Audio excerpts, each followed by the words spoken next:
to this event. First, I just want to thank Zach for putting this event together. He's worked really hard and got a great speaker here for us and set this whole thing up and got the pizza, so big thanks to Zach. If you're interested in becoming part of the Federalist Society or being a board member even, feel free to email me. I'll write my email up on the board a little bit later, and just let me know. It's going to be $5 even. We're getting rid of local dues this year, so $5 and you're a member. So it's a really good deal. You get access to the outline banks and all that good stuff. So today we have attorney Matthew LaRose. Am I saying your last name right? No, it's whatever. What is it? It's French. No. Matthew LaRose? LaRosiere. LaRosiere. Matthew LaRosiere. Matthew LaRosiere is an attorney and constitutional policy expert. He is also the host of the gun law myth-busting YouTube channel, Budbusters. In the past, he conducted research, authored important legal briefs, and produced scholarship as a member of the Cato Institute's Robert A. Levy Center for Constitutional Studies. He graduated cum laude from the University of Alabama with a JD and Masters of Law in Taxation. During law school, he served as the president for his chapter's Federalist Society.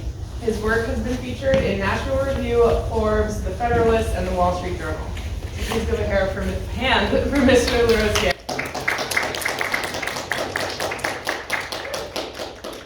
Providing commentary today is Professor Derek Bambauer. Professor Bambauer is a professor here at the James E. Rogers College of Law, where he teaches internet law and intellectual property.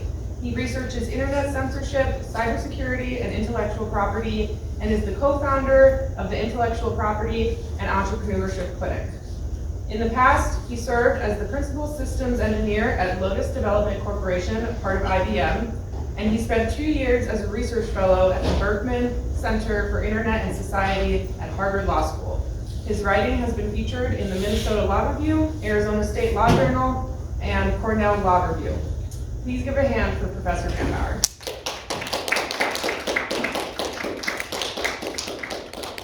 So our guest speaker will speak and present, and then we'll kind of open it up for dialogue, get some commentary from the professor, and then we'll go ahead and open it up for Q&A. So enjoy.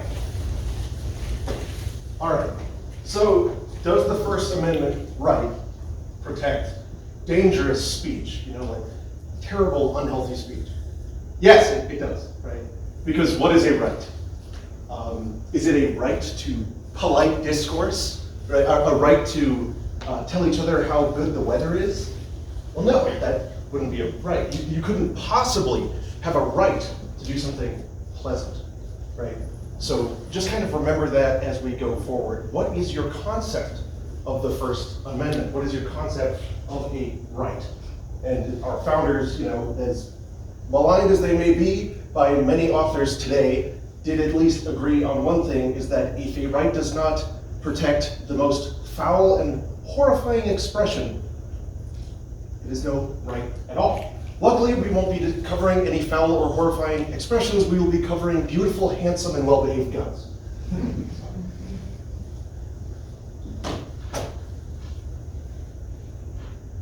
We know about, and I'm sure most of you have taken a con law class, right, where we talk about the First Amendment, where we talk about prior restraints, right, and content-based restrictions, especially content-based prior restraints on speech.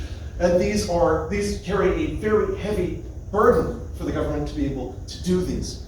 And we have all of these wonderful presumptions that our federal courts apply so faithfully when they are going over things that affect our rights, except for if there's a gun, in which case the general prevailing principle is to abandon all principles and find some procedural reason to dispose of the case. And that is why it is very difficult to study the Second Amendment, because of how, frankly, undutiful the judiciary has been. We have seen some developments, we have seen many things coming out of the woodwork, especially in recent years, but it's very hard to have a depth, right, of case law on this type of stuff, because, and it is well known, especially in the northeastern circuits, that any case which poses a gun-related question should be disposed of as handily as possible on unrelated grounds. So that's what we call the gun rule, and it's just something to kind of keep in mind. So how does the First and Second Amendment interact? I'm sure that's something we're thinking about here, and many of your professors will tell you, well, they don't. Well, I'm here to disabuse you of that fundamental miseducation. They do. They secure one another, right? There is, and it was funny, when I was in law school, and our common law professor, who's a great guy, asked us to pick our favorite constitutional right. And this is, of course, before I actually knew anything, but my gut had told me it was the intersection of the First and Second Amendment. He said, no, but what right is that? What right is that? I said, the right to armed assembly. Right? That's my favorite right. And it certainly does exist. We kind of have a country that came to exist because of that. But that's not what we're talking about here. We're talking about expressive conduct. I'm sure you guys have seen a lot of news on 3D printed guns or stuff like that. By show of hands, how many of you have heard about 3D printed guns?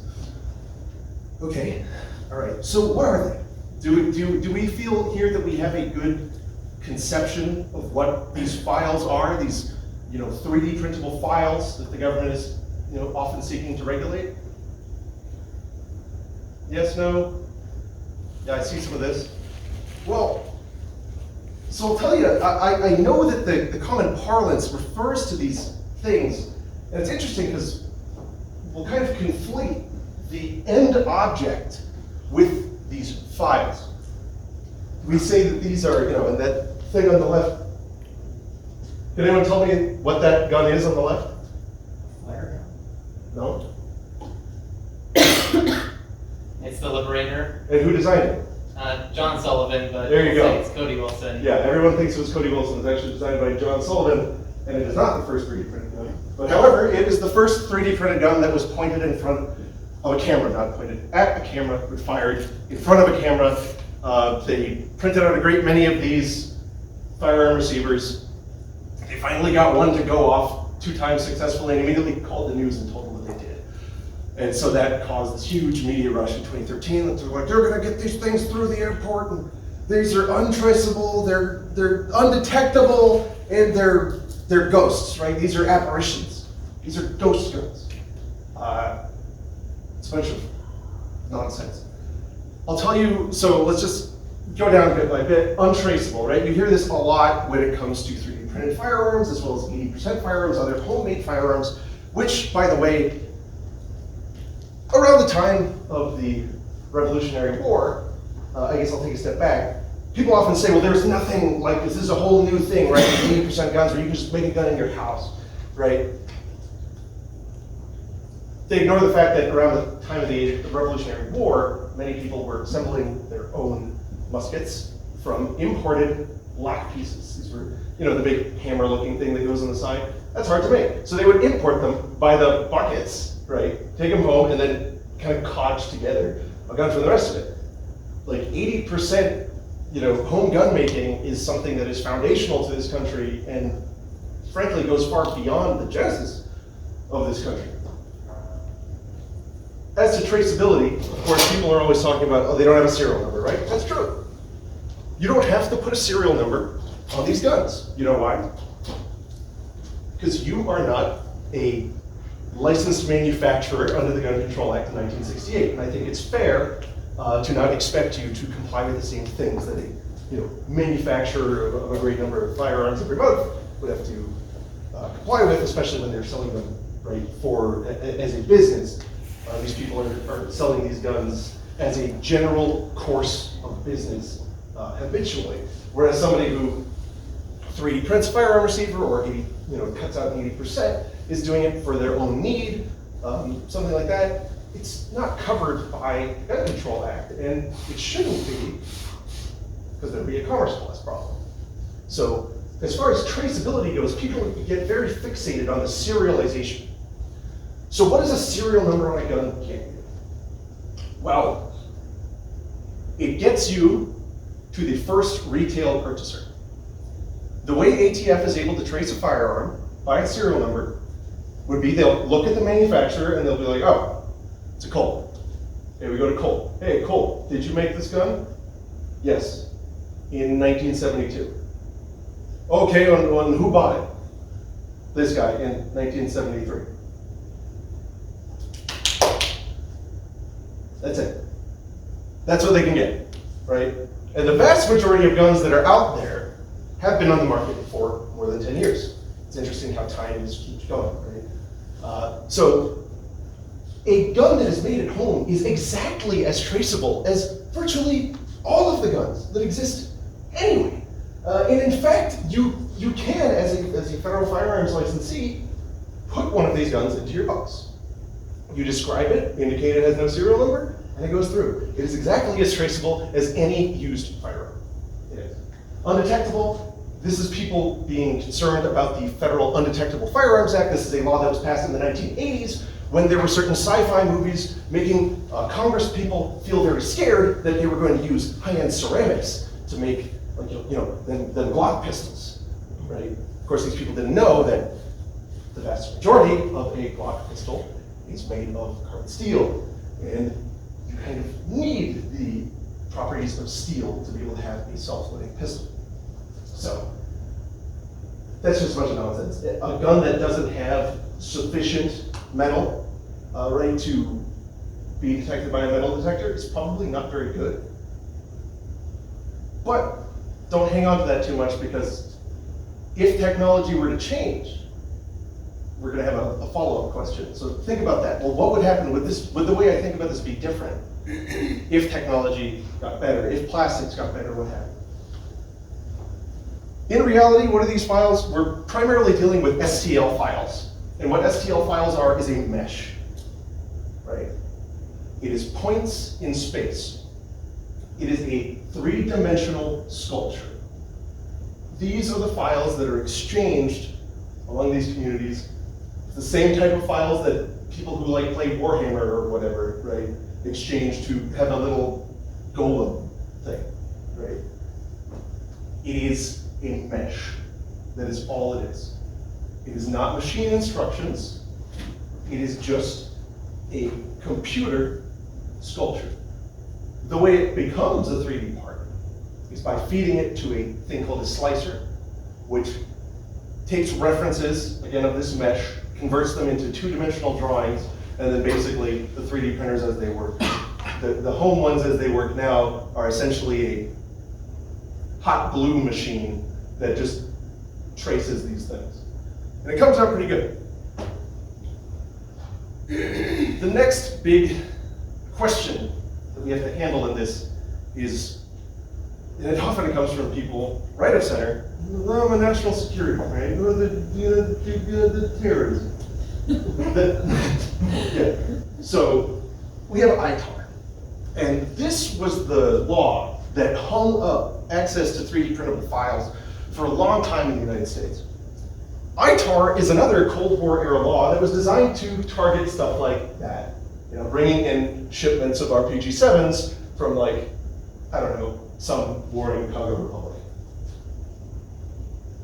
There was a little sentence in ITAR that wasn't used much that referred to weapons and technical data. Again, it wasn't used much. Cold War era law, very clear what it was intended for. And then a couple administrations, the Obama and then the Trump administration, by extension, interpreted this to mean that, oh, well, those little mesh things, that's technical data. And if you put it online, you're exporting it to foreign people, And every single time a foreign person downloads your file, that's an ITAR violation, and it's this massive, ridiculous fine and stuff like that. This was litigated. They eventually came to a settlement which removed most regular firearms from ITAR treatment and their relevant technical data. But it's just interesting to see the way we've treated these files compared to anything else, right? How many of you have taken a patents class? You, right? Sorry guys.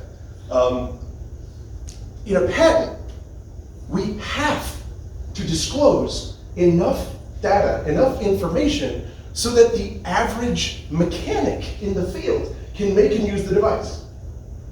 How many patents are out there on hand grenades? firearms, missiles, bombs, and various means of delivering them. And yet the government is content to publish these things that you are required to give enough information to have the average tradesman make. And yet, when it's me and my buddy's funny little paint gun, it's different. Something to keep in mind there.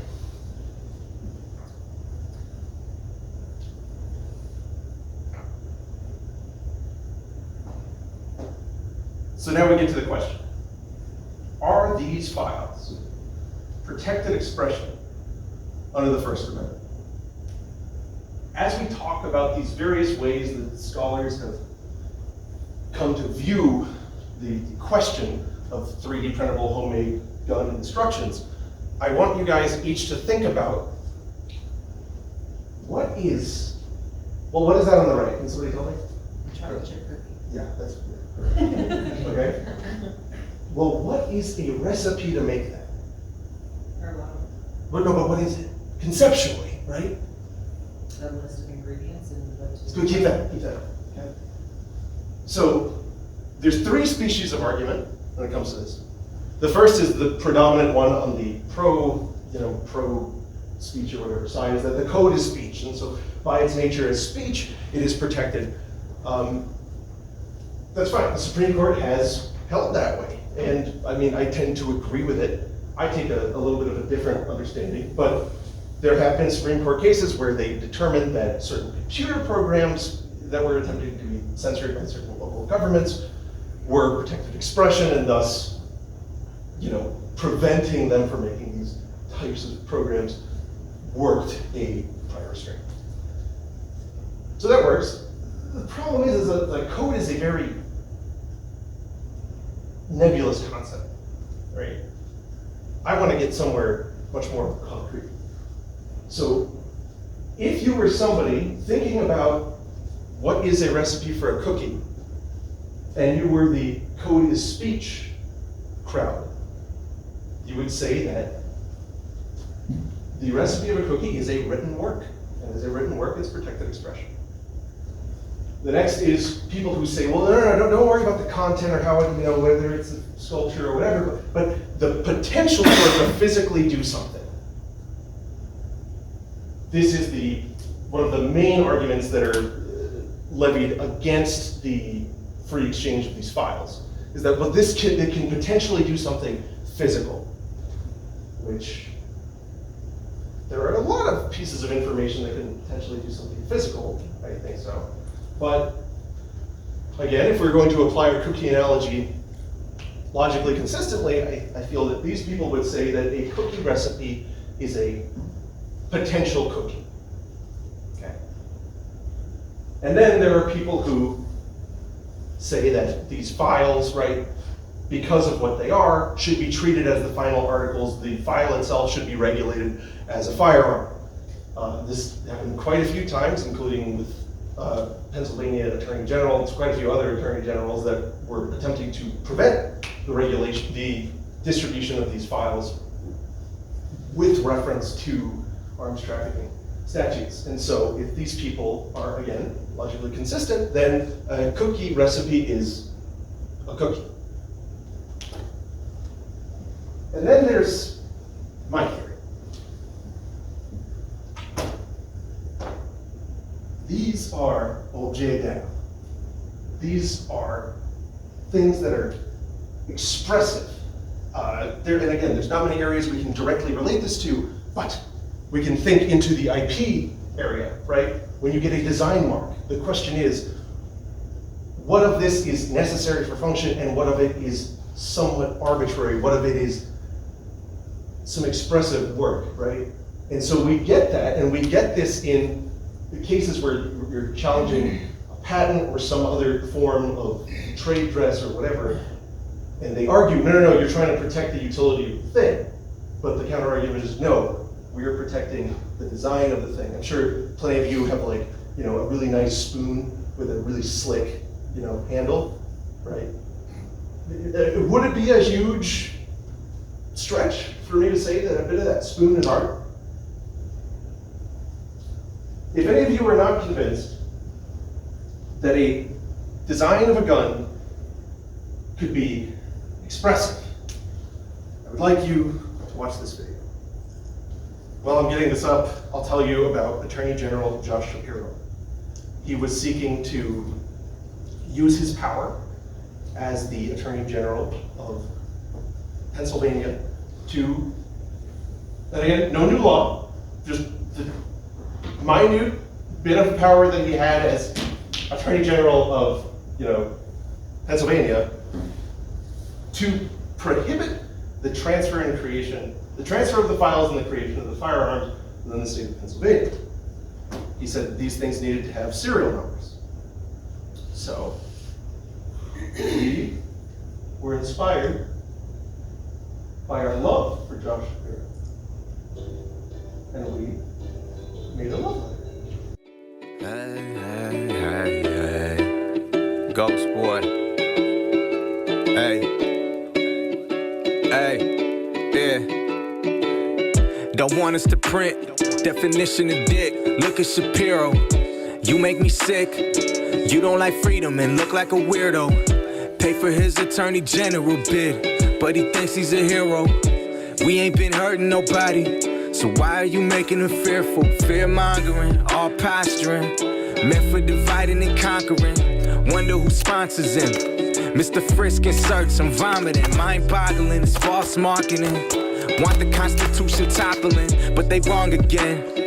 We just want freedom like soccer was blossoming, liberty prospering. You might have funding, but we have a movement, not icons or wine moms. Just real people wanting improvements, grassroots recruitment of anyone willing to do shit. Defending the Constitution, in 27 amendments, I'm fluent. Joshy boy, you must be out your mind. You can't have the fucking laws redefined. Your movement is just some mom sipping wine. Our freedom's alright, you can't buy 'em. Don't you know blind can't lead the blind? We just fight for the Constitution, what's the crime? You just do what Bloomberg says, grow a spine. I just printed up your face on this night. After watching that, I would like to challenge any of you to look at this 3D printable Tech 9 that says "We love you, Josh Shapiro," which has a serial number, spelled cereal, as in breakfast food, has an anime face of him and a bunch of hearts everywhere that we printed in pink, and tell me that's not political performance art. None of you? Oh. Well, Just separate question. okay, I'll finish up if you just have simple questions. But if any of you would like to tell me that's not performance art, I would love to hear you say that to my face. I would say that the design itself is art, right? The expression. That's what we're talking about. Yeah, I think everything around it is art. I think that art is separate from utility, though, right? So if I'm like in copyright, we're doing copyright. Right, but we are just, remember, we're just talking about the file. Yeah, I understand that. So but you're asking if I think that that's The file, just the file itself. the design, yes. I guess that depends on design. I think it's just this outline. No, I wouldn't think that's art. But that itself, yeah, I think that's art. If I'm just, Okay. yeah. It's okay. Just do my closing remarks.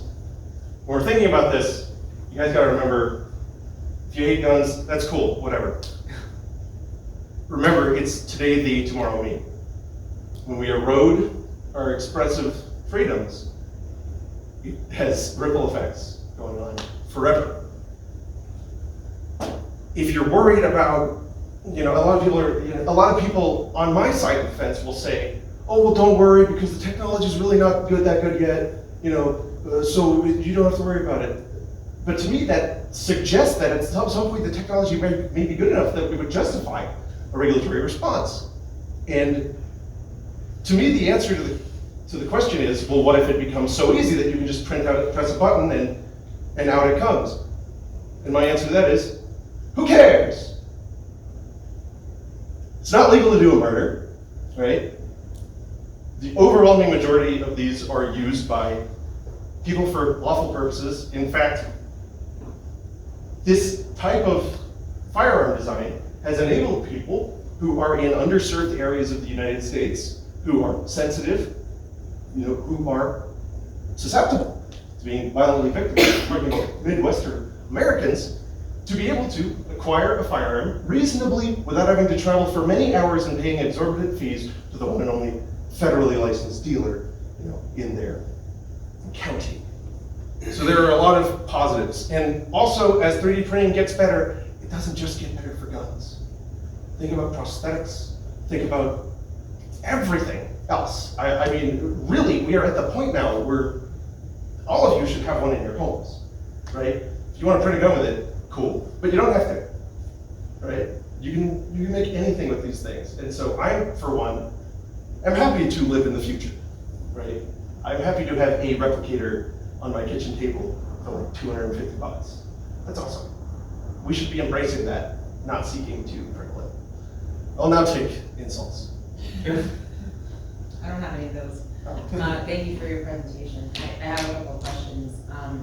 So you were talking about 80% guns, ghost guns. Essentially what this is the same thing, right? You're building the lower with 3D printer and then the actual barrel comes from somewhere else. Is that accurate? Not necessarily. So there are different classes of designs where we have mostly printed, fully printed, and as you're describing, receiver only. Right. So there's a big push to do more mostly printed designs, and these are guns like the FGC-9 and others where everything is printed save for the pressure-bearing components. So the only thing that you purchase or manufacture yourself, which now there's processes that you can rifle a barrel in your living room. So the only stuff that you would have to make with steel are those parts that it would be a bit silly not to make from steel. Okay. About your, sorry, just really quick. The safety that you just mentioned of the Midwesterners who are looking for protection and they don't want to have to travel too far to get an actual firearm from a licensed dealer. Are these considered, I guess, reliable enough to serve in the place of an actual, in place of a regular gun, I guess is what I'm asking? So it depends, right? It depends on your skill and it depends on the skill of the designer. There are groups out there that have incredibly intense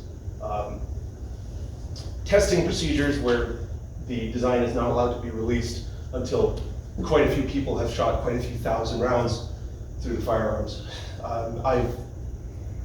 This is something I'm very passionate about. I am one of the designers. I did design a handgun frame, and I was not happy until my frame, I would lose count of how many rounds were shot through it because it was just not breaking. So I personally have 1,400 rounds of high pressure ammunition through one of those frames, and I just don't. It's to the point where I'm bored and I don't want to keep testing it anymore, right?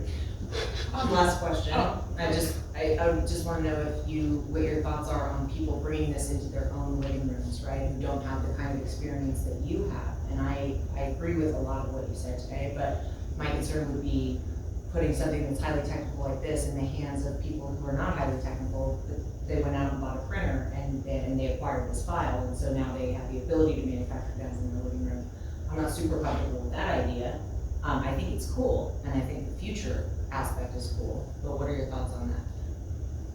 I prefer dangerous freedom to peaceful slavery.